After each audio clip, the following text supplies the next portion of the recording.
Hi guys, and welcome back to Cute Life Hacks. You might remember my reversible plushie DIY, which was one of the most popular tutorials I uploaded last year. Lisa suggested making a reversible squishy for our German channel, and at first I thought that sounded far too crazy, but it actually worked. First of all, make sure you choose two squishies that are fairly similar in size and shape. We went with these two squishies, which were just about similar enough to work. However, we'd recommend choosing ones that are even more alike. For best results, try to go with very round squishies, such as this peach or panda design.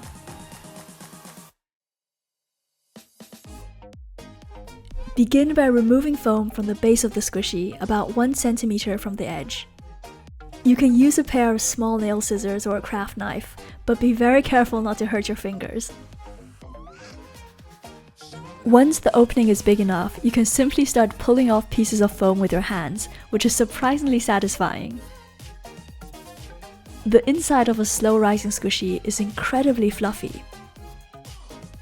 The most important part here is not to damage the outside of the squishy by accident. It helps to stop working from time to time and check the thickness of your foam. If you flip the squishy inside out, then it should look something like this.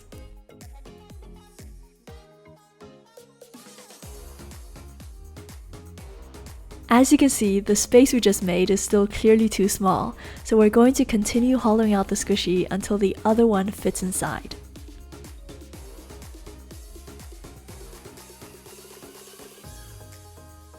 Now it's time to do the same with the rice bowl squishy. The shape is slightly different to the cake since there's a smaller surface area at the base, and in order to balance this out, we're going to slice away the bottom part of the bowl.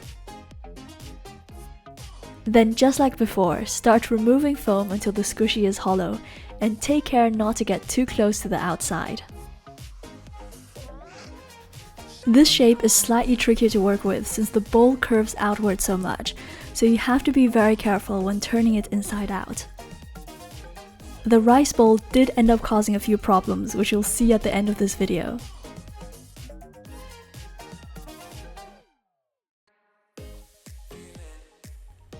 When the squishy is inside out like this, you can use some scissors to trim the foam so everything is roughly the same thickness all over.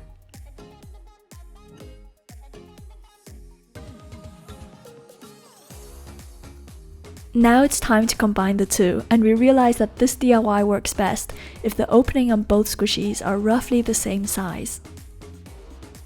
Since the rice bowl was slightly smaller than the cake, we decided to keep that one flipped around and pull the cake on top. This was the moment of truth.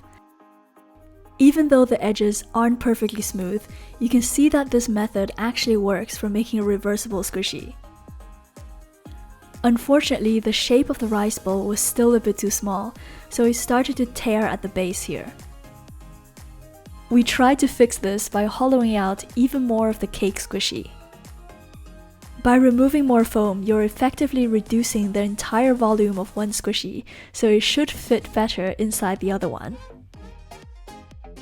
Once we knew that both of these fit inside each other, we turned both squishies inside out and joined them together with craft glue. You can also use fabric glue for a softer texture, or sew the edges together using needle and thread. Be sure to hold both squishies slightly compressed until the glue starts to dry. At this point, we regretted using the rice bowl since it was clearly being stretched open some more, which you can see here. However, this method proves that you can make 2-in-1 squishies, especially using ones that have a similar shape. If you do try making this DIY, then I'd love to see how it turns out. My Instagram is @macaroon and you can tag me on there anytime. And of course, if you speak German, then be sure to follow our German account, which is cutelifehacks.de. I'm Joanna, thank you so much for watching, and I'll see you in the next video.